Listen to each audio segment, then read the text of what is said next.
Hello and welcome to the Practical Leadership Podcast, where leaders share their tools and practical advice to make you a better leader today. And our guest today is a successful developer and entrepreneur. He has used mindfulness to transform his life and business, and he helps others do the same. He has a PhD in economics, has been a real estate CEO and developer for nearly 40 years, has lectured in real estate at Colorado State University, has practiced yoga and meditation for 30 years. He has a unique perspective on how merging business and mindfulness can be a catalyst for changing lives. He has won Entrepreneur of the Year award from Colorado State University in BizWest magazine. He's also the founder of Living in the Gap, an organization that supports and guides heart-centered professionals and CEOs in reaching new heights through mindfulness tools. Their programs teach a new way to lead and succeed in business. All I can say is I've had this date circled in my calendar. I can't wait to jump in. Our guest today, Eric Holsapple. Eric, welcome to the podcast. Thanks, Max. Thanks for having me. I'm excited to be here too. Thank you. Thank you. Eric, so, before we get started, I always like to warm up a little bit with what is something good that's been happening in your world in the last few weeks or months? Oh gosh, I would say I'm just watching some people bloom. Some people that have been working hard for a while. We have a mindful leadership program. We just had our second intensive, and just watching them, we did a visioning where they complete their vision boards and they write their vision statements and what they want to do with their lives. And to just watch people bloom was great. And then I had another last night. I was in Denver, had 25, some of the top professionals in Denver in the real estate community, at least, in an 8-week introduction to mindfulness, and to just watch their excitement to find another way, the stress and anxiety that we have, and to find another way maybe to operate was really exciting to them. And that excites me. So I'd say those are the biggest things lately. Just watching people transform and bloom really gives me joy. It doesn't surprise me, right? It's so consistent. It's all about the people. It's about the presence and caring of others and kind of leading with the heart. You've got a new book coming up as Yeah. well. That must be pretty exciting. And Yeah. I love the title. So tell us just a little bit about it, because this podcast is practical leadership. It's full of it, full of practical leadership. Make sure our guests know what I mean. Tell us just a little bit about the book.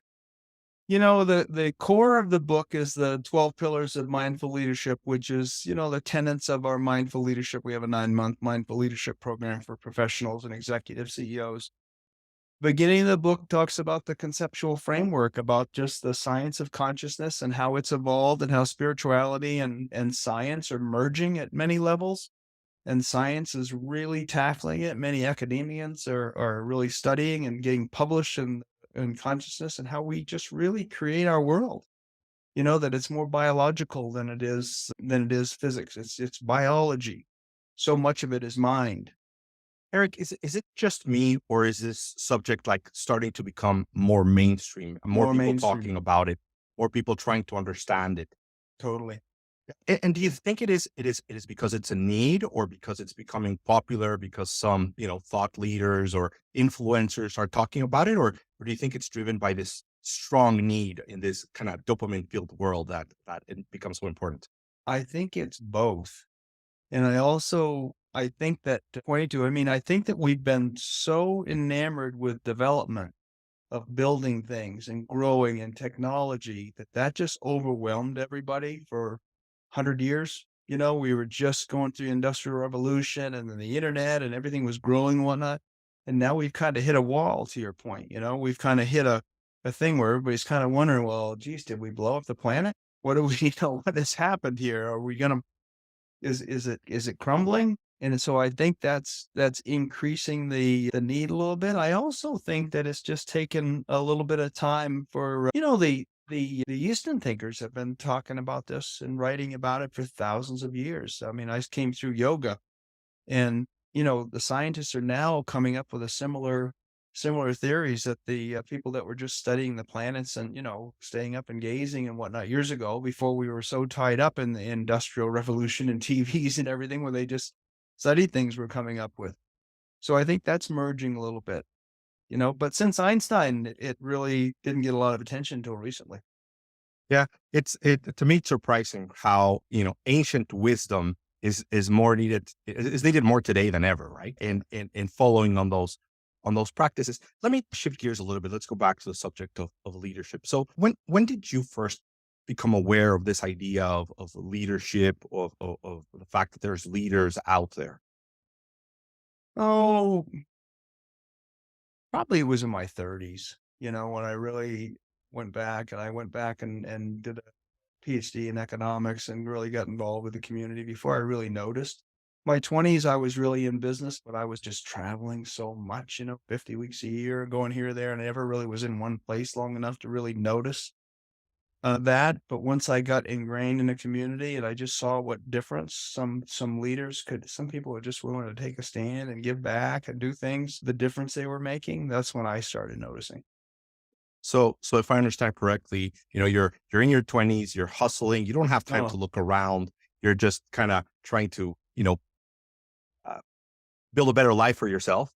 And then something happened and you decided to go study economics. yeah, And then that kind of started you on a everything. path where you became more aware of people around you. So tell me a little bit about that.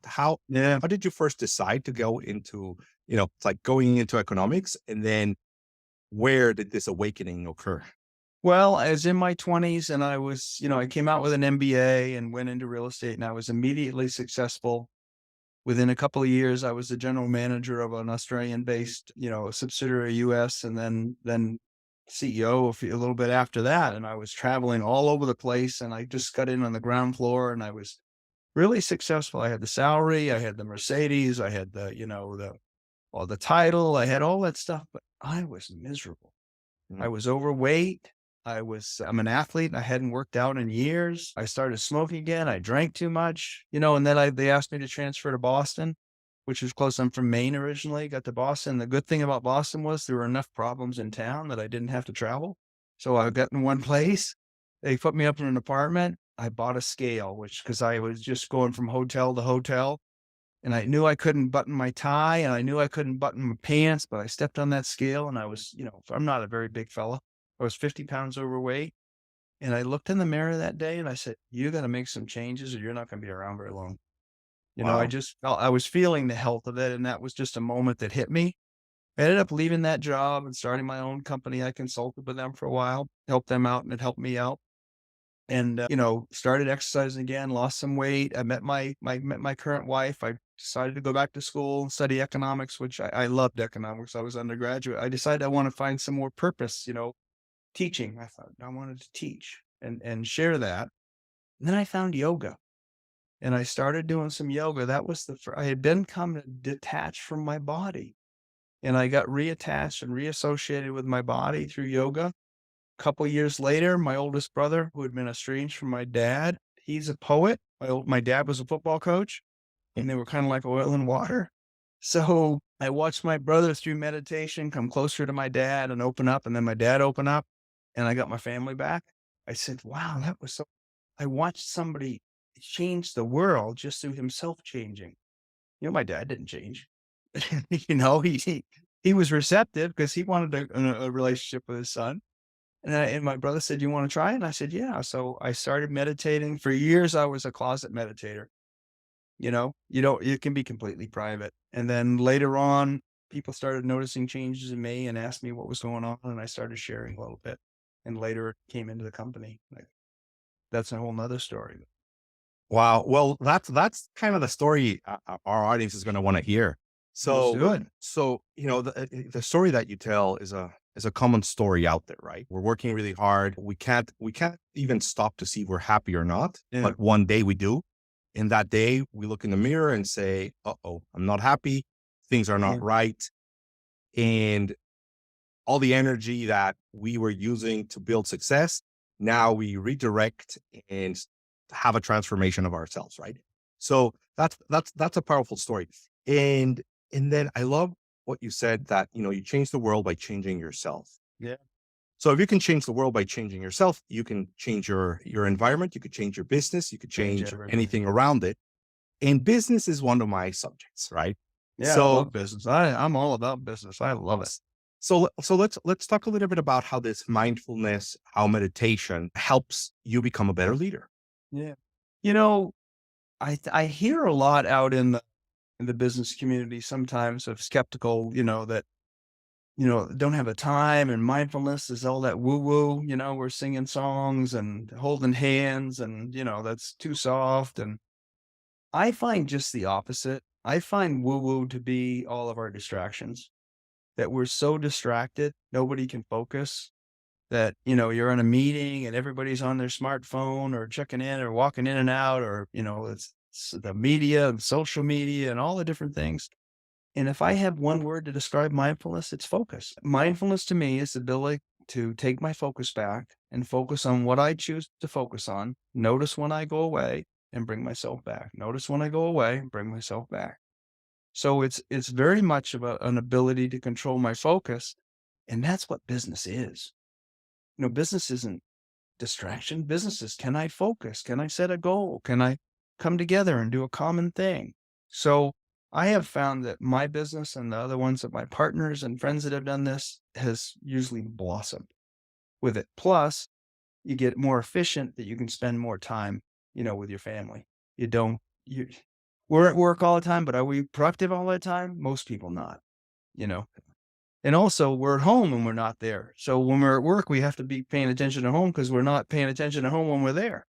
So can we pay attention at home, take care of that priority? So when we're at work, I can focus at work and I'm not constantly distracted, by that. And of course, there's times you got to deal with home issues. We all do. And it's great to be able to. But I take care of what I can take care of when I'm at home. I really like how you say it, right? So, woo woo is actually all those distractions that are out there. Heck, I I mean, I just don't understand how being busy became something glamorized, right? Like Mm, it was something to be proud of. Oh my God, I same. am so busy. I go to bed at 11 and I'm still answering emails. And first thing in the morning, I'm starting to answer emails and people kind of feel proud of that. And I just don't understand it. How do you think we got there?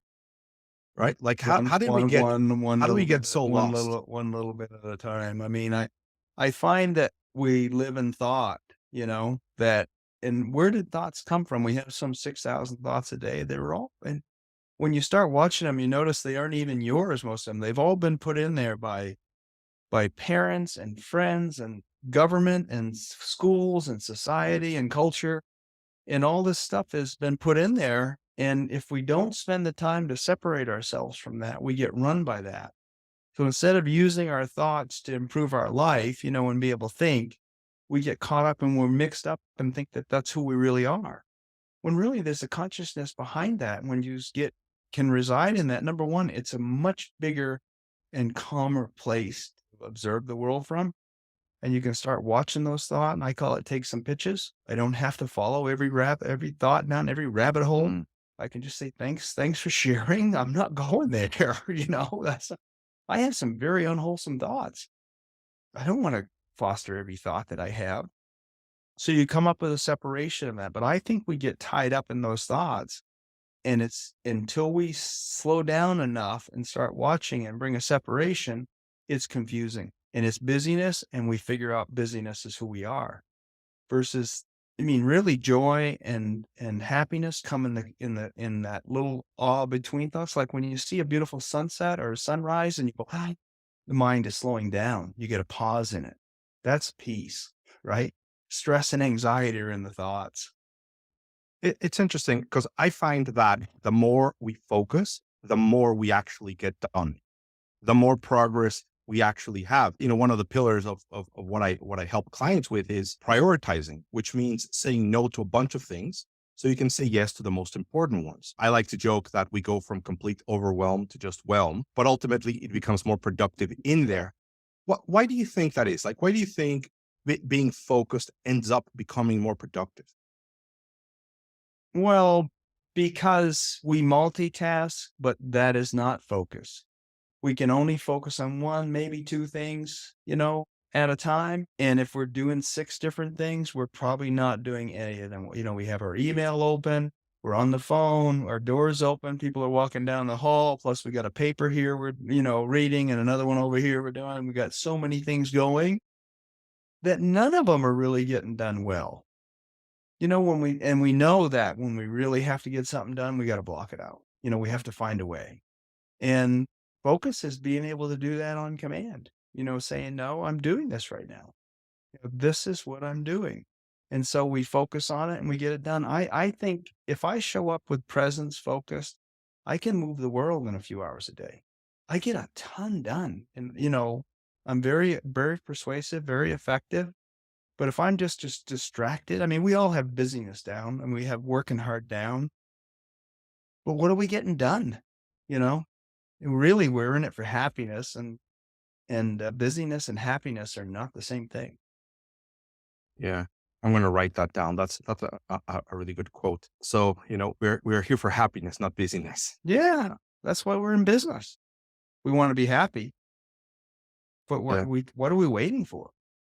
So one of the things that I find is that when we are focused, we are also more creative and have better thoughts, better thinking, and more clarity. And I often ask myself, where should we start? Do we start with our personal training on getting focused on meditation, on things that are outside of work? Or can we use work as our training ground to get focus? In my case, I'm what I would say like a little bit of an inconsistent meditator, but I find that I meditate on business quite a bit. Yeah. So I wonder, could we start at either end, or do you think starting, one way might be better than the other? Well, I mean, I think business is a tremendous opportunity for a number of reasons. One is we spend so much time at work. When we get home from work, we're tired. And if you can, I believe business is the great melting pot. That America, we talk about it being the great melting pot, but really melts in business. We got all races, all religions, all political parties coming together for a common cause. And we are dictated to work together. And if we can bring mindfulness there, it's just a whole nother level of it. We stop judging, we start listening, those kind of things. We start seeing people as people. And the beauty is we bring it home. We learn it there, we're there, and I bring it home. I share it with my spouse. I share it with my kids. Some of it gets to the schools. If I'm coaching a team, it gets there. If I go to church, it gets there. Wherever families go. That's one. And the other is everyone in business is struggling for time. So if we bring it into business, and it has to come from the top, it has to come from the CEO and the management team saying, I'm into this. It can't, I mean, one or two people at the bottom, it's great for them, but to really infuse it in a business, it has to be bought in at the top. But if you believe in focus, you really teach, and it improves. Seton has shown, they did a study, they had 2,000 a year per employee, 13,000 person study, $2,000 a year improvement in healthcare costs and an increase of $3,000 a year in productivity. If you believe in mindfulness and focus in and investing in your people, then they can focus more. We give a half hour a day for mindfulness practices, and we have noticed no reduction in performance. In fact, we've found an increase in it. Yeah. And I think it's a fallacy for those of us in business to think that employees are going to put business and their job ahead of their personal life, or even that they should. Their health is paramount and their families are paramount. And I think we need to honor that. And that we'll have better, more productive, more loyal employees if we do that. What a great thought, right? So we got to take care of people first, right? Starting with their health, Yeah. right, their family life, and if they're in great shape, then they're going to show up in great shape. Do you find that the mindfulness practices are conductive or similar to getting in a state of flow? Like, do you feel like it brings a high level of concentration, high level of engagement, time just passes by, flies by, and you're just performing at a higher level? Is it What I believe and what I've experienced and what I coach is that most of us have a flow activity.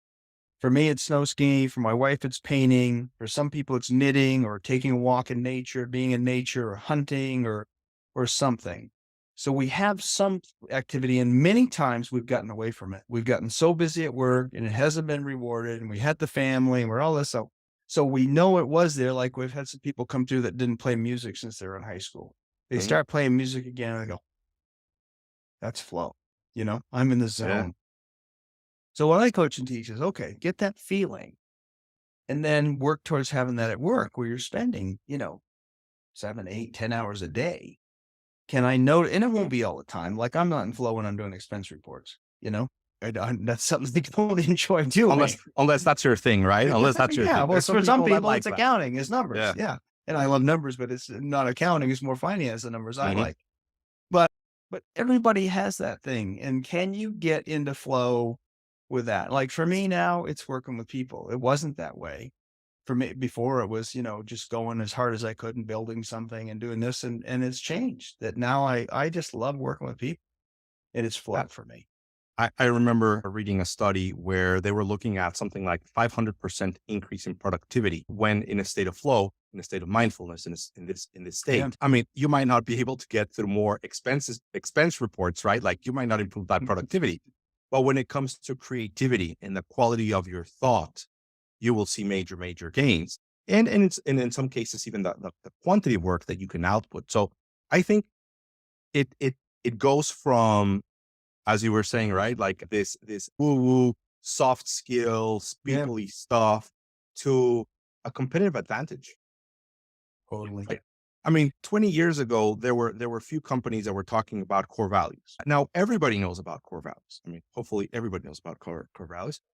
Still not implemented as well as they should, but at least everybody understands that, right?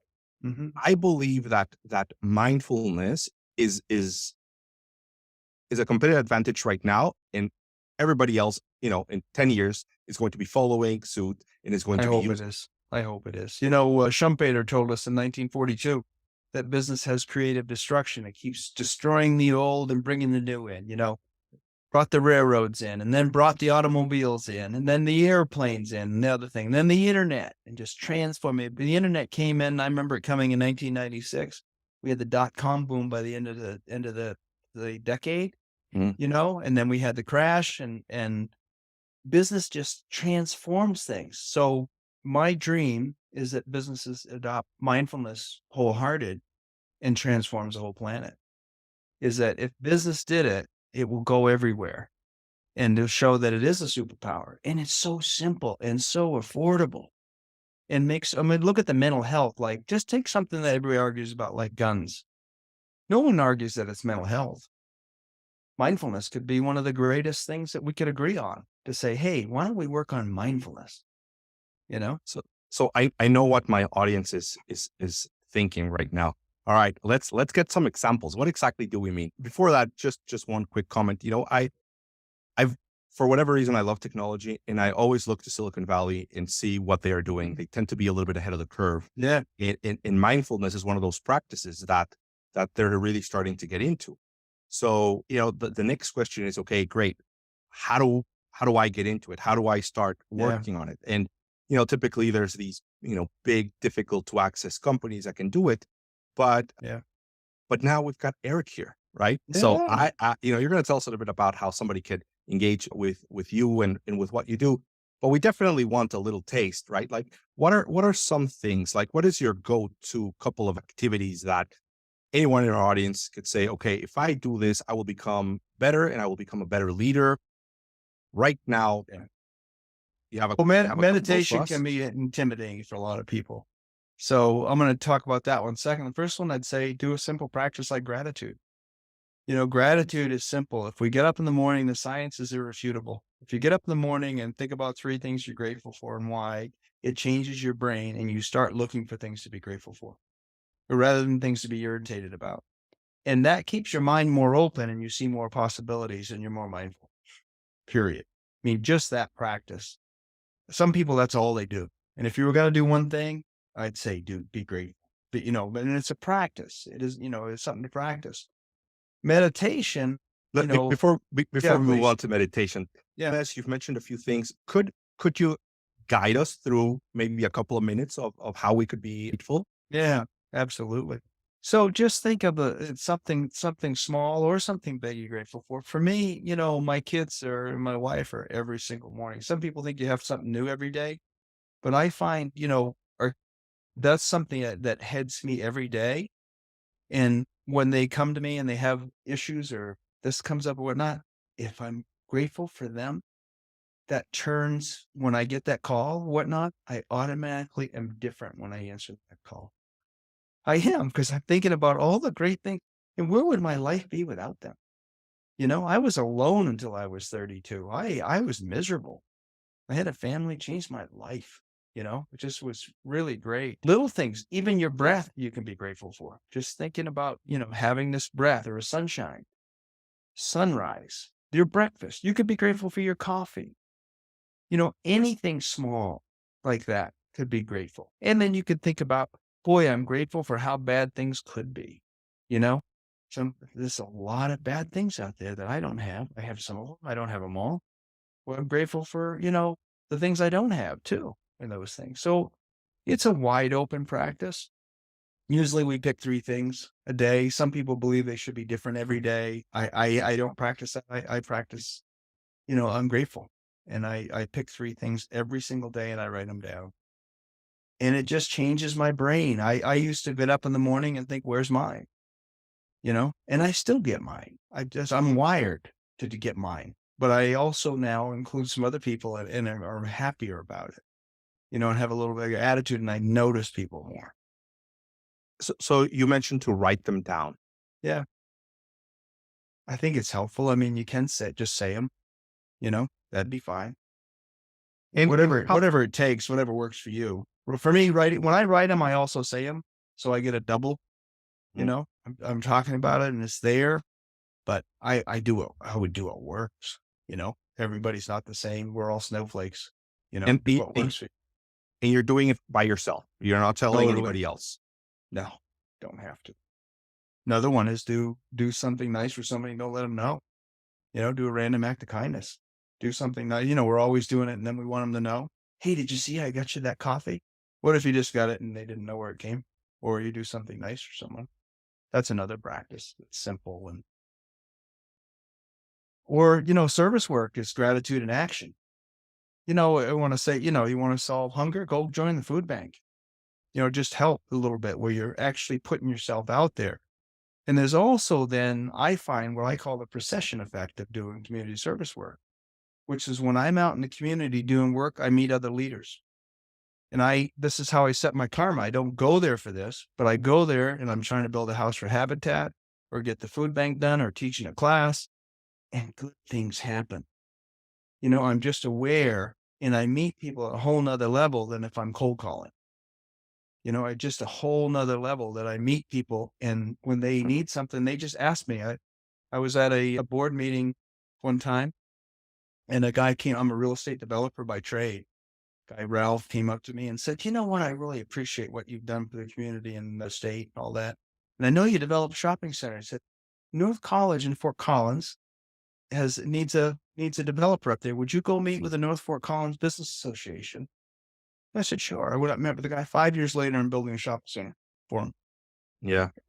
And it just happened because I was out in the community taking intentional action, setting it, and these things happen. So I think we all have a story or two, right? Of a serendipity happening to us when we least expected it. And it was triggered by just some good actions, just some good thoughts. totally. You said something about the, gratefulness practice that I had not heard, but it just Mhm. makes so much sense. You know how our brain is wired to pick up on the dangers and on the negatives, right? Yeah. So for some people, it's just a lot easier to look at that. So I really like what you're saying when you're saying, don't just think about like what you're grateful for, but imagine what it would be like to not have that. Yeah. Look Because at then that'll give you the contrast that you need to say, whoa, because then you don't take it for granted anymore, right? well, You just appreciate it more.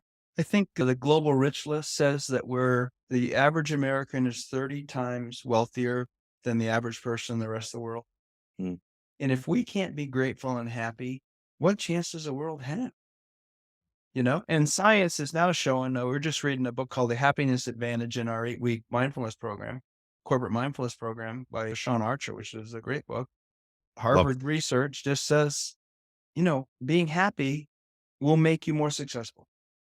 I mean, who do you want to call when you're thinking about calling somebody? Someone's going to make you feel better or someone whose glass is always half empty? I want to Yeah. call the person that's going to make me feel bigger and happy. So I think it makes total sense. Plus I'm turning negatives into positives all the time. I'm always looking when the good Lord shuts the door, he opens a window, always looking for where the opportunity is. And Yeah. that comes from optimism and happiness and awareness.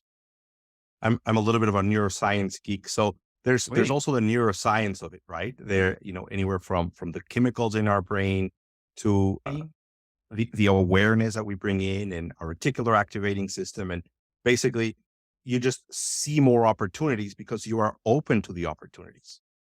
Yeah. And there's all these like tests and research that I love about it. So, trying to say, hey, this stuff is it goes from practices that have been around for millennia to science proving it and It's actually coming. starting to understand it a little bit more and putting the science behind it. So it becomes undeniable, right? So people that practice and do it see the benefits.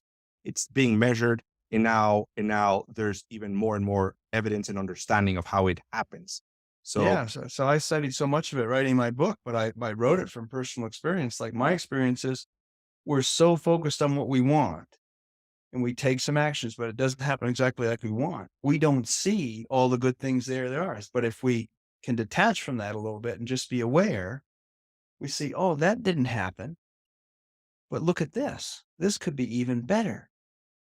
But we're so disappointed that we yeah. don't allow ourselves that. We just want to be mad, you know? So if we give that up, awareness is automatic that we're wider and we go, oh, look at that. Maybe I'll try that. Yeah. That could be So even better. so I'll confess something to our audience here because I've evolved quite a bit over the years myself. And there were times where I felt that being angry was the way to stay safe, Oh, right? So being angry means that the world knows that you're not putting up with it, and you're going to be better protected from it. And ultimately, you realize that it's the opposite.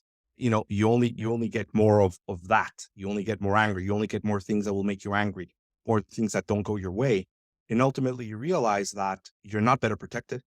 You're not putting yourself in a better place, and that by actually forcing yourself to look at the positive side of things, right, and understand the good, more good comes, which kind of goes back to your idea that you can change the world by changing yourself. I had a similar, anger was a biggie for me. I found I had a blind spot and I was running my business. I'd be at a closing, not going my way. I'd tip over the table basically, Mm. and then actually doing the same at home. And I realized that I was actually generating anger after a while being aware of it. I would actually be self-generating anger to get what I wanted. And when I Yeah, realized it, I was sick about it. I just said, that's disgusting. Really? yeah, I said, I don't want to live that way. yeah. If I can't convince somebody logically, then I don't need to get my way. And what I understood was this crazy idea that if you're angry all the time, your system starts to predict that and Yes. wants to be consistent with it. So whenever you're not angry, it finds a way to make you angry because Yeah. that's kind of what you're now programmed to be like. Homostasis or whatever. Yeah. Exactly, to stay that Yeah. way. And the opposite is true. If you're always happy, then something bad happens, you find your way back into happiness because now I'll you're take that one. I'll take that your one, mind, Max. right? Yeah, So I'll take that view. and I think that for me, what allowed me to have a little bit of this transformation was what you teach and what you do. Because it's only by being able to pay attention to yourself and seeing how you are, Yeah. knowing where your mind is going. In that mindfulness is what opened the door to the awareness that followed, which then allowed me to take further steps. So to me, it opens so many positive doors. It's improved every single aspect of my life. Yeah. Every single aspect, from my business to my family life, to my relationship with my wife, to my friends, to my sports performance. It's improved every single aspect of my life. No, I believe that how we do one thing is how we do everything. I use that quote. I haven't used it since yesterday, but I use that quote all the time. And it's true, right? So Yeah, if we're going into life with optimism and joy, we go into business with optimism and joy. We if we're intense and engaged, we're going to be intense and engaged in everything that we do.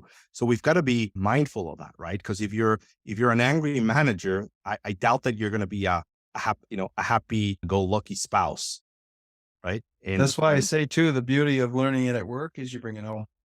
Yeah, You learn it at home, or you learn it at work, and then the really reward I get, one of the biggest rewards when somebody comes back and say, you know what we learned in that workshop? Gosh, I had this conversation with my wife last night that was a game changer. Best conversation I've had with her in years. Something like that just says, and I learned that at work. You know what?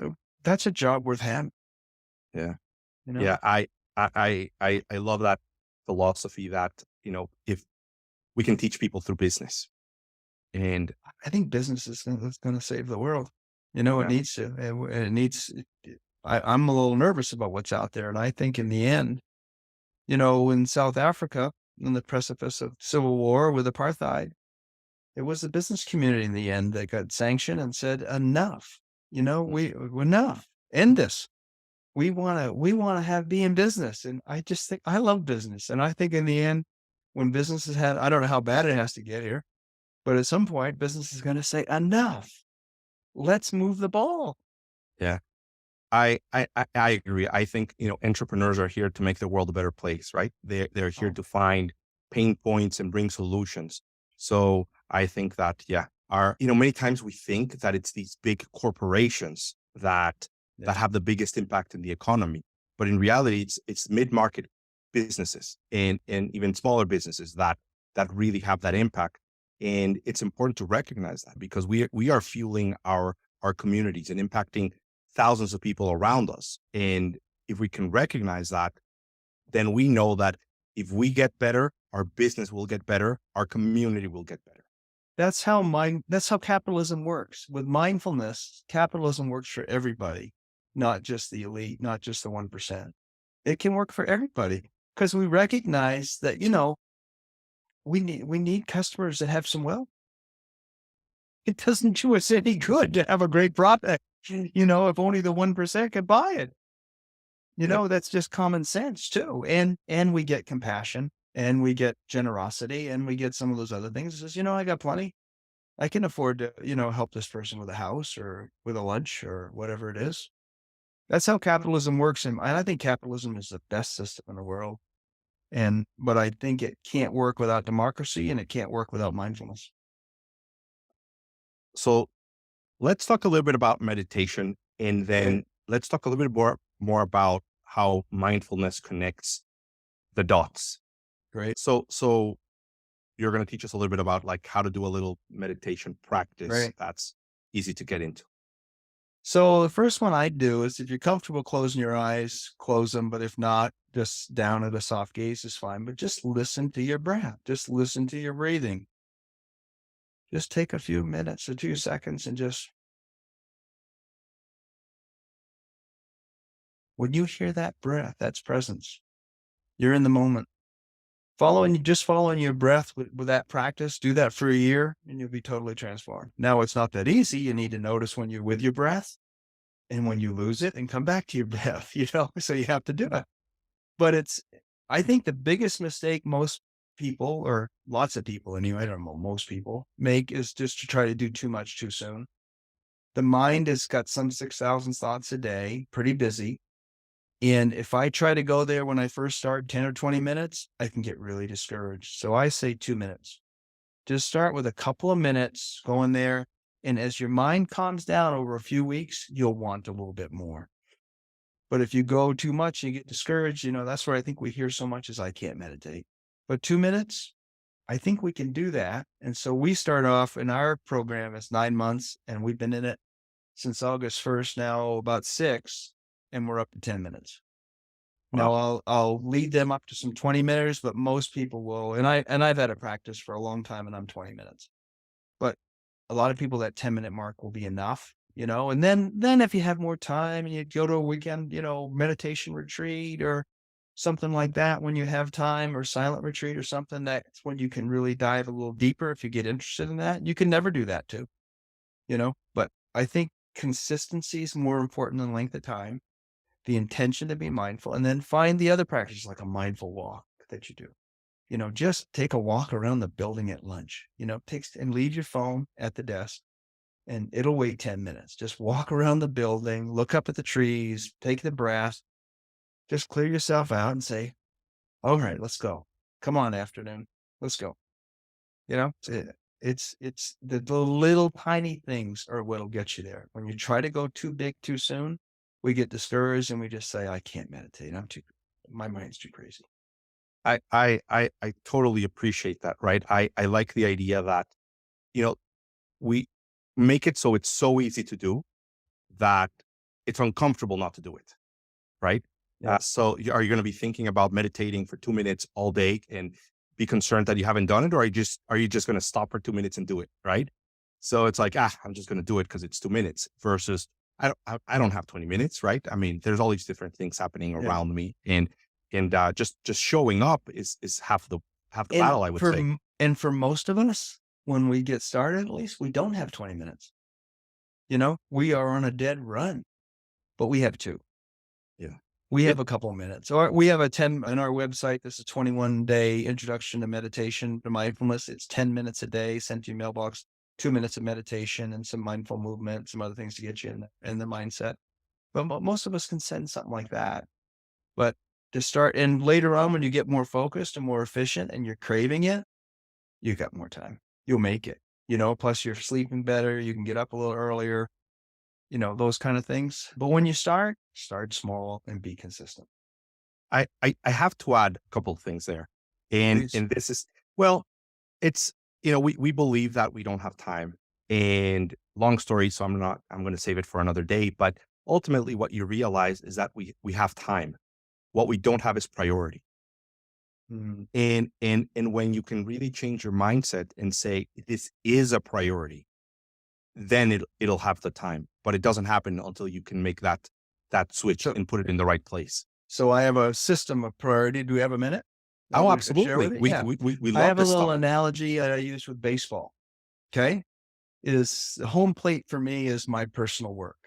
That's a little meditation. That's some mindful movement practice. I have prayer, gratitude. You can start with 10 minutes and it can move up. Mine's longer now, but I crave it and I get up early. But I say my work is number one because I want to have the right mindset when I go out into the day. I don't know what's coming at me. Life is the pitcher. I don't know if it's a spitball, a curveball, a tsunami, 9/11, the COVID, or it's a beautiful rainbow coming at me, or, an opportunity with a pot of gold. I don't know what's coming at me that day, but I want to have the right attitude. First base for me is my family and friends. And I want to make sure my family and friends are taken care of before I go to work. Now, that might have to be the night before to make sure they have things if I got to go to work early or whatever, but I want to make sure that I've thought that through and given what I can do to them. Because first of all, second base for me is work, and I can have the greatest job in the world. My family's a mess. It isn't going to matter in the least to me. Family is so important to me. I can be really wealthy, but if my family's a mess, I'm miserable. I'm just not happy. And importantly, for employers, when I get to work, I don't want to have to be distracted by my family all the time. I want to be able to take that time and focus and work. And I can get a lot done in a few hours if I'm focused. So I go there and then I say, okay, work, and I'm 100% focused on work. And when that's taken care of, if I go to work before my family's done, I say I get thrown out for missing first base. Third base for me is community service, saving the world, writing a book. I say, okay, that's great, but not if my work's not done and not if my family's not taken care of. Because what community service project am I going to be beneficial to if my checks are bouncing? If I haven't done that, or if I'm unemployed, or my family's a mess, I got to take care of those things. But if I do them in that order, first, second, third, there's time to do everything if I prioritize it and if I'm focused. And I just think that's a home run. I can do it all if I prioritize and know it. Also, it's so relieving for me to know it's okay when I get that call from my family to take it because they're number one, and if my employer doesn't appreciate that, it may be the wrong place. And if employers think that you're going to prioritize your job ahead of their family, I think you're really kidding yourself.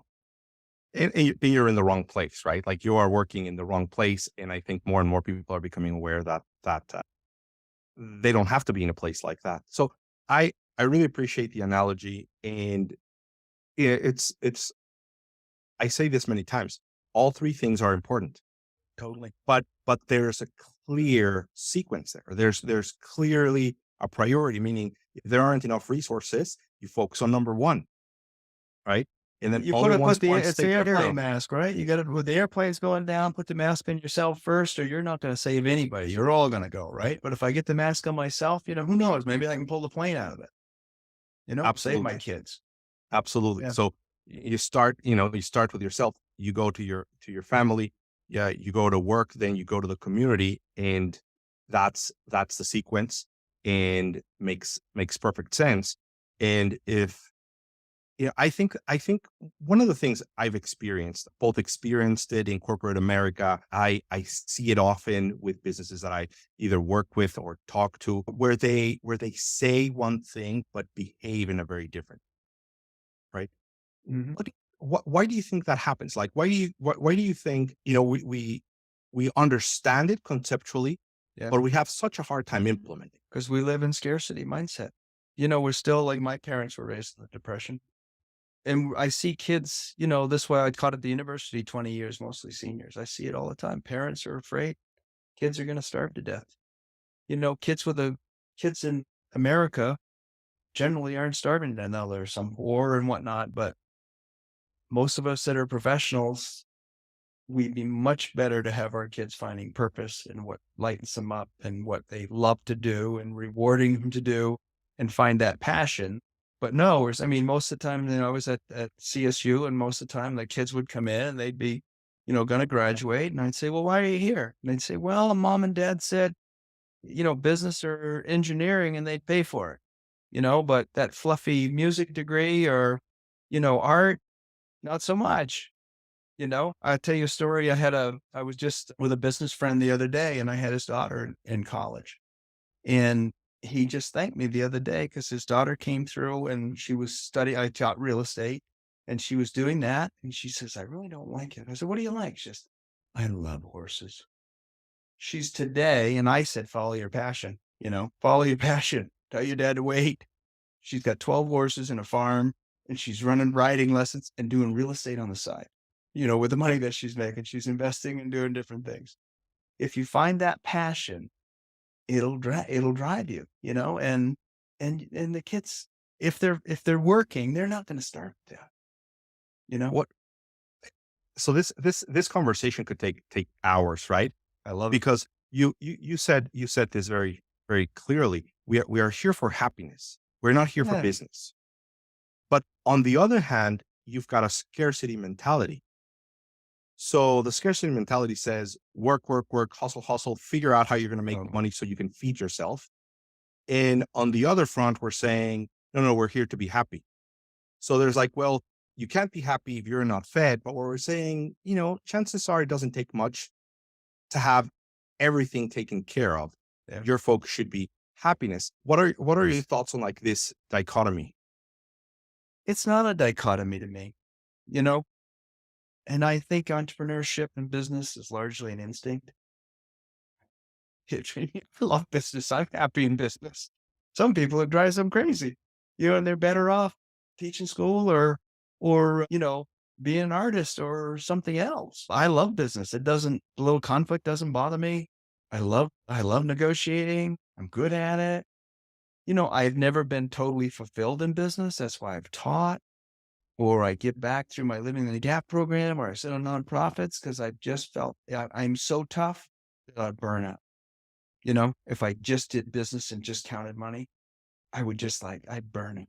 So I've always kind of known that, and I've evolved enough to actually, see and through my awareness that, yeah, you probably would. It's not enough purpose for you. Business is easy for me. Happiness, not so much. Happiness I had to really work at. So what are your thoughts on the idea of happiness as a measurement of how the country's performing, right? So right now it's all about GDP, and Yeah. some countries in Northern Bhutan. European countries. Bhutan is gross national happiness. That's their Well, measurement. Yeah. yeah, I didn't know about Bhutan, but I did know about some Northern European countries Yeah. that are looking more at that, and then they're exploring, 4-day work weeks, shorter Yeah. work schedules. What are your thoughts on that? Like, Well, I mean, should we why be are we in exploring that? business? The purpose of business can't be that different than the purpose of life. And I equate happiness and presence. I say they're the same thing. When I'm present, I'm happy. I'm satisfied. I'm feeling joy, those kind of things. So I equate those two things as being happiness and joy and presence to be, very similar phenomena. So I say then the purpose of business is to be present and to be happy too, because it can't be so different than the purpose of life. And the purpose of life to be happy, what else is it? You know, it it has to be. That's what the Dalai Lama would tell you, or he does tell us the purpose of life is to be happy. So what does that and I love making things. I love building buildings. I love going places. I think that's all great until I try to find my happiness in that. Mm, So what I teach and what I try to espouse to is to bring my happiness to a situation, like golf. For years, I tried to go golf, and if I had a low score, I was happy, and if I had a high score, I come home and kick the dog, you know? And it flipped for me where I brought my happiness to the course, and I started playing better, and it didn't matter that much. I could have a high score and still not kick the dog. I mean, I'd rather have a low score, yeah. but I started actually noticing the people I golfed with, enjoying the process, being aware of the club and being aware of the thing and being outdoors and breathing. And, golf is fun for me now. It used to be like either I'd have a 10 or a 1, you know? Yeah, yeah. That's another one we could talk about for an hour. Let's just talk about this a couple of minutes. Please. This idea, and you expressed it through golf. It's like letting go and just enjoying and appreciating what's in front of you. And how by wanting it less, you actually get more. And I don't know if that's the right way to say it. It's not necessarily about Well, wanting it less, but where you're not so obsessed over your score in golf and you're there to enjoy it, you actually end up playing better. well, But I've also seen it in other ways. What in business, I think it is. I say it's detaching from results. And when we say detaching from results, we're not saying we don't care about results. I'm all about visions and goals and profit and doing those kind of things. What I'm saying is we set up metrics and then we set times in which we review those metrics. Could be weekly, could be monthly, whatever we think it is. And when we're not meeting those metrics, we make changes. But in between those times, I work on being with my customers, on being with my employees, on having a qualitative life, on doing what I said I'd do in between, on whatever I said I'd do, and being a good person, listening to people.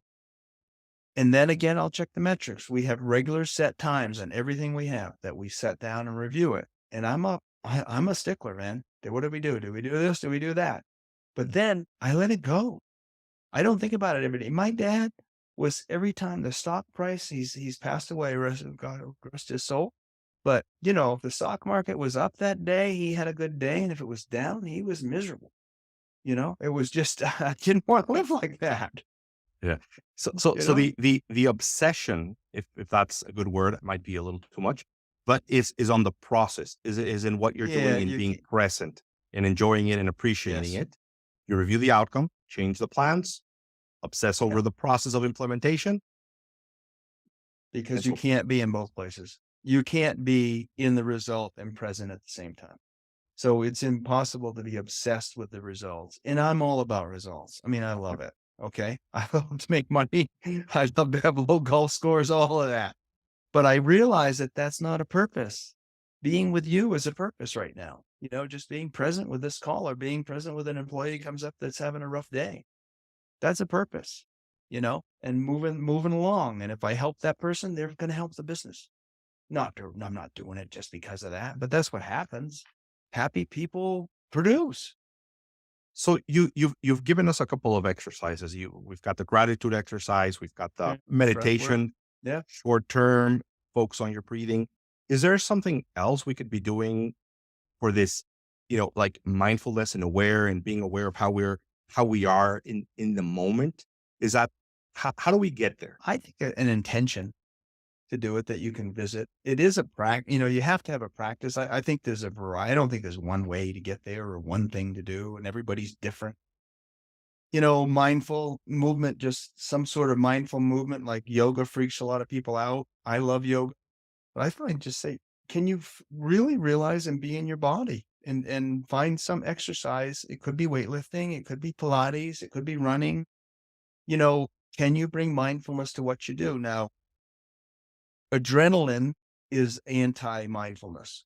Adrenaline kind of drowns it out. We need adrenaline from time to time, right? Tigers chasing us. We got to have adrenaline. There's something's threatening our family. But for mindfulness, and because we don't want to be mindful at those times, we want to take quick, immediate action. So we have to, if it's like weightlifting, we want to slow down a little bit, take a few more reps, a little less weight, and maybe have some more at the end that is, gets me back up to get, the push that I want. But to start it, so some way maybe to get in your body to exercise, and it might be music. Music could be just a beautiful exercise in mindfulness, playing the guitar or singing or whatever it is. My daughter, she just took a singing course for 6 months, and we just went and listened to her sing. She's 28. First time she sung in front of a crowd. Totally transformation. Just to watch her light up and have that confidence to sit up and just feel it. And it was interesting. Her coach or teacher, whatever it was, set up and they were trying to tune the guitar. And she said, I felt that string was off. She didn't say I heard it was off. She said, I felt Felt. it. And I think that's why as a kid, I struggled with music because I was so wound up, so hyper, so ADD. I didn't feel things. I was always couldn't really, W- music w- you have to feel too. Yeah, So it that can wasn't. be a great one. Yeah, yeah. I Journaling can be great. Journaling can be a great journaling, exercise. journaling. Find something you like to do and be mindful with it. Just slow down a little bit and be I mindful. really like. Sorry. I really like the idea of first setting the intention, right? And then I think you can find places. So one of the techniques that I teach in terms of it, just about anything that you want to do or get better at, or is find like the moment where you're shifting gears from one thing to the other and interject something in there, right? So, for example, every time you go to the bathroom, it would be a good opportunity to be mindful for a second. Wash your hands, be mindful. Yeah. Absolutely. Or, while the computer is loading, or like you just find At a little stop sign. places. When I'm at a stop sign, I'm an Yeah. anxious. I mean, I'm a fast driver and anxious. So at a Yeah. stop sign, I just take a mindful breath. Yeah. Yeah. So one of my great group of teams and clients of the Blade Group, their office is next to the train tracks, and it could be a little bit of a nuisance to have the train go by. Mhm. So we're just thinking about what's something we can do, just you know instead of it being a negative, be a positive. So the thought was, why don't we just use that to take a deep breath. So every time Right. the train goes by, just take a deep breath. You need a moment anyway. So Yeah. it's like a perfect Great. opportunity to do it, right? Yeah. Like anything, it requires a little bit So, of discipline, but but ultimately it becomes something that you do. It can become something cultural and it's something it's a positive, but you're positive intentional. trigger. Positive Absolutely. trigger. You train yourself to do those things. Well, you said it much better The other than I thing did. that I think is you do, I think I see the link between commitment and so intention and then commitment and habits. I make commitments and I form habits. We're very much habitual creatures. And, science is something like 90 plus, 95% of what we do is habitual. That is the next thing. If I set commitments that are contrary to my habits, they're harder to keep. So I need to work that have my commitments and my habits in sync. I make a commitment to diet. I got to have the habit of mindful eating. I make a commitment to run. I got to, have the habits of running and whatnot. So if my habits are out of sync with my commitments, those commitments are going to fall. Right. Wow. So I want to have habits that support. So I need to pay attention and get rid of habits that are not with my commitments. And I need to form habits, daily habits, simple daily habits that hold up my commitments. Then when life hits the fan, like holidays, vacations, sicknesses, all those kind of things, and I fall off my habits, my commitment's there and I get back on. Mm. Or, if I'm faltering my commitment a little bit, it's just natural. My habit's just there. They form together. So I have to be very careful that my commitments and my habits line up. That is a powerful concept. I had not heard about aligning commitments with habits. So commitments are things that you want to have happen, right? Like you're Yeah. committing to exercising, to eating better, to meditating. Tell me about the habit part. How do you align that? How do you make it be aligned with that Well, theme? number one, you got to start being aware of your habits, right? Because if you don't have a high degree of awareness, you don't even know what they are. Okay, You so don't even know what becoming you're doing. aware. You start being aware of the habits and you start noticing the little habits that are contrary to who you want to be. Your habits are who you become. Great book, James Clear, Atomic Habits is Mhm. a great book about this. It lays a lot of this out. But your habits are really who you are in the end. And you're those little tiny actions and habits are there to reduce effort to do things. So make things easier, to make life easier, make it a habit. And we're very much, and it's actually a beautiful thing. If you can master this, this is how you accomplish your goals and your visions in your business. Well, you pay attention to somebody because your habits and your little things in your vision are going to keep taking you to your vision. While I'm here with you talking to you, we naturally move to those things. But if my habits are more sabotage, you know, or contrary, not supportive, then that's what happens when I'm not doing, when I fall off. That happens. So I got to pay attention and and that's why a morning routine or some sort of routine is really important. I love affirmations. Affirmations are kind of hypnotizing yourself, right? I got this, I can do this. Boom, boom, boom. So that's again, make an alignment of myself because when I'm not in focus, caught in awareness of what I'm doing, those habits take over. And what I want to have is those positive habits take over. They drive me towards my goals, whether it's fitness and personal, whether it's towards business. I want those habits to take me toward those goals. And that takes some training and some practice. Man, is it worth it? Because then I'm working 24/7 on what I say I want versus constantly finding that I've sabotaged myself again. Oh, geez, how did I buy that? What did I just do? What did I? Oh my word, I got to start over again. If we all have that happen to us, Yeah. but if you work at it, you can actually have your whole game working towards this vision that you have. We just ended up a visioning weekend with vision boards and writing about our future. So now we're processing every morning, visioning that for just 5 minutes, accomplishing those things like they really happened. So that when I'm with you, part of me is still working on that. Part of me is still working towards that vision even though I'm not there. It's just like it's multitasking. I'm having my conscious focus on this Yeah. podcast, but I still have parts of me that are working on my other vision and hopefully not things that are sabotaging it. Yeah. What a powerful set of ideas. I just really love the idea of identify those habits that are working against you, identify the habits that you need to build that will be helpful. Those habits become autopilot. So it doesn't even take Yes. a lot of energy. They will be just running in the background, working for you, looking out for you, but only once you've actually instilled them. And then that requires intention. And then Yeah. we've got the different routines and affirmations and different activity associated with that. Vision boards, as you were saying, that allow those two to connect and then form this relationship between your commitment is aligned with your habits, and then it just goes. People say to me, your program is 9 months. That's why it's long. It takes a little bit of time to set those things up, to break down old habits, to form new ones, to set up those intentions and to get it going. But once you get it going and you keep it going, and especially if you can get a support community with you, which is why I love mindfulness at work. If you can get others that you're regularly dipping in with, it's fun. Yeah. It's just the next adventure. It's not like work to me. It's like, wow, watching my dreams come true, watching my relationships flourish, watching myself, deal with Yeah. something in a tough situation. That's just joy. Yeah. But based on everything I know, I would rather have a 9 month program than a 9 week program Yeah. because we're going to set unrealistic expectations of what can be accomplished. And then it goes back to the 2-minute meditation versus the 20-minute meditation, right? It becomes unsustainable. And the 9-month program is actually going to help you build the habits. And once you've built those habits, you are going to, they're going to be sustainable. You're going to be able to go. So nine months might sound a lot to a lot of people because, we all want very quick results.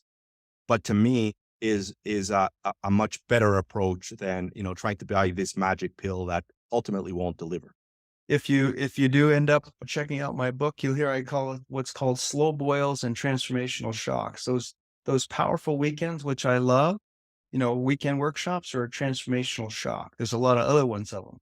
I find it's slow boils of prayer, gratitude, meditation that keep me open and let me embody those shocks over a long period of time. If I don't have those, 6 months later, I close back up and it was just a fun weekend.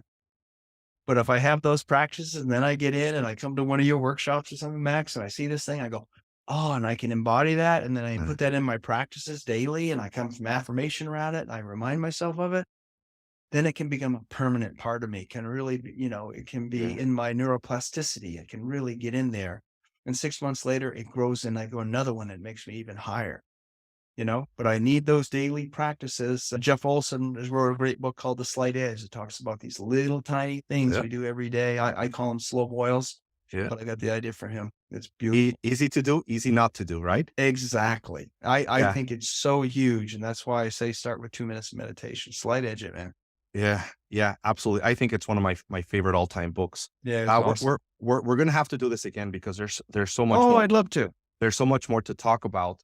Great. I want to try to kind of point out a few of these key ideas that I got, at least that they were, shocking to me or important to me. So I'm going to go through them, but I want to make sure that we have a little bit of time for you to tell us a little bit about where people can find you, the Great. programs that you have, your book, because I think that we are just slightly ahead of the curve right now, right? In terms of mindfulness becoming mainstream in business. Mhm. And anyone that's a leader, you don't want to be the last one to start knowing about it and utilizing it, right? So if you like it because it's something that you believe is powerful and transformational, that's my first choice.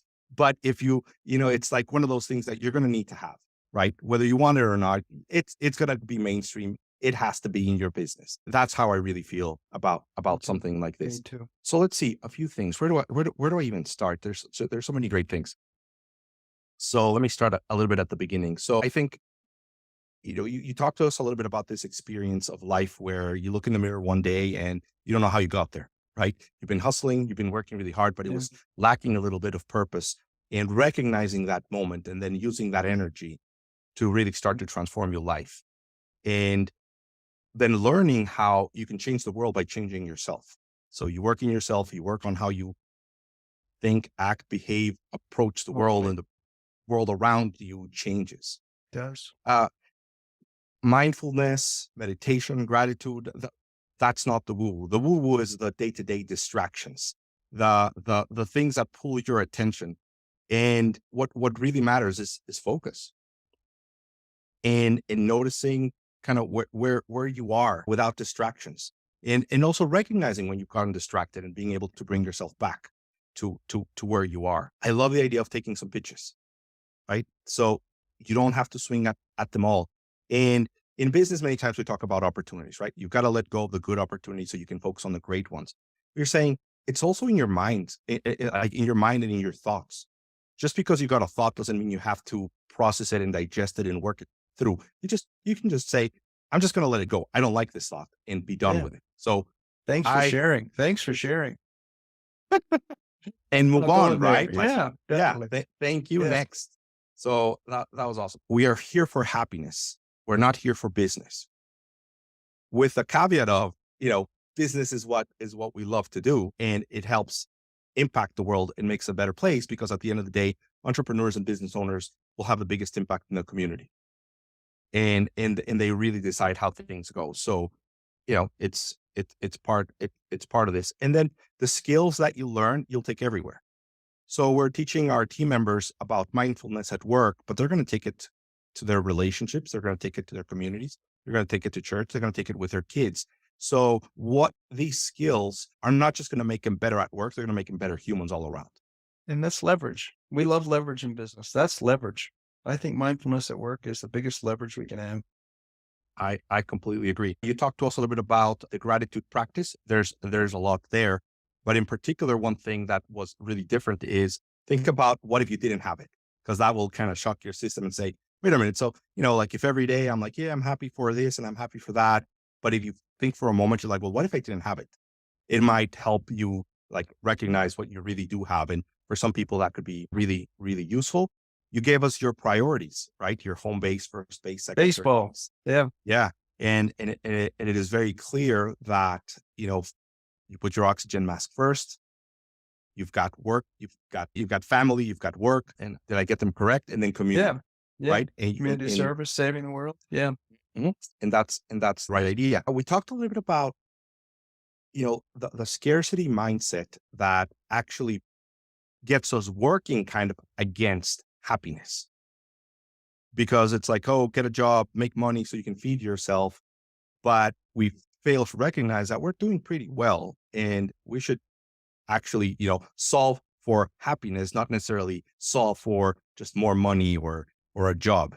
And that can really change how we view the world. Let's see. A few other things here.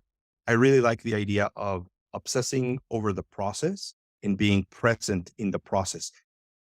You look at the outcomes. You've got your meeting rhythms to look at your numbers, and you got your systems for changing your behaviors and your actions that are going to align with your goals and plans. But then you focus on your activity.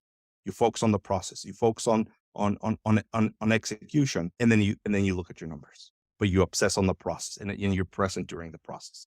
So as a way of saying, yes, numbers and outcomes are really important, but for short amount of times until you correct your behaviors, and then you obsess over the behaviors and being present. Let's see, setting the intentions and doing exercise, music, yoga, things that you connect with that also get you in the state of flow, which is also very productive, right? And being intentional about that and setting the intention for that, right? And one of the last big ideas was aligning your commitments with your habits. I mean, I think that we could have done a whole podcast just on that big Yeah. idea. That's Uh, huge. and the importance of first becoming aware of these hidden habits, and then changing them up for the habits that will actually help you become who you want to become and take you to where you want to go. And you start small, but you build up on them, and then these habits are working for you and you don't even know it. Yeah. I know must have missed a few things. So is there anything that, I want to know where I sign up for your workshop, because I've learned one thing is that the great leaders are great students, and I really feel heard. And I wanted to thank you. I don't know if I've ever had anybody in that amount of time get me. So all thank right. you. Well, no, thank you. It's been a great conversation so far. I just want to give you an opportunity. If there's anything else that, Right. that you want to share, anything else that I missed, whether it was in the summary or just something, it's Max, you didn't ask me about this. I need to share this. Oh, I think that's enough. I think that's awesome. You get some of that going, do a little bit of it and do it consistent, start small and get started. And if you want to know more, Yes, please. Profit Let's with go. Presence. Profit with Presence coming out March 7th. It's available for pre-sale on Amazon. 12 Pillars of Mindful Leadership, and lays out a lot of the program that we have in our 9 month. You can read through and see what all those things are. And it's set up that you can do as little or as much as you want. You can get a glimpse of eternity, or just start with a small mindfulness practice and get back and get more in it when you'd like to. And our website, livinginthegap.org, you can get the book there or on Amazon. And then anything with our workshop, there's free resources, a book list, meditation. There's a 21-day free guide to mindfulness if you want to get started with it. I'm really up to change the business conversation, and I would love your help, all of your help. I think business is way more powerful. It's got way more potential than what we're using it for. I completely agree. So one more time, the website where they can find access to the book, the Yeah. programs, the newsletter. Living in the Gap, spelled out, livinginthegap.org. It's a nonprofit, 501. Anything there, if you want to contact us, there's a way to do that. So that's where we're at. And there's other podcasts on there that I've done, things like that. If you want to hear a little more, there's some longer YouTubes of our teachings. So Excellent. And I see your setup. So some of our audience will only be listening, but you've got a great setup and definitely a great audio. So I'm sure those videos are going to be tremendous for our audience as well. Practicalleadership.com. That's where you can download the summary of today's conversation. So you can keep some of the highlights, some of the notes. You can have them with you. If you ever feel a little bit lost, go back to it, reset your intentions, start some of these practices, and can kind of get back on the right track. Practicalleadership.com. Eric, it's been wonderful. It's been a fantastic Yeah. conversation. I think this will be super helpful. I think, you're leading a powerful charge. I would bet anything that in the next few years we'll be hearing more and more and more about mindfulness at work, I hope so. and that anyone that wants to be ahead of the curve needs to get into it, needs to understand it, needs to find find out more about how to make it happen, how to make it work for their business. And, thank you for being here and being such a great resource and sharing your story. Thank you for having me, Max. I really enjoyed it. Appreciate it very much. Thank you, Eric.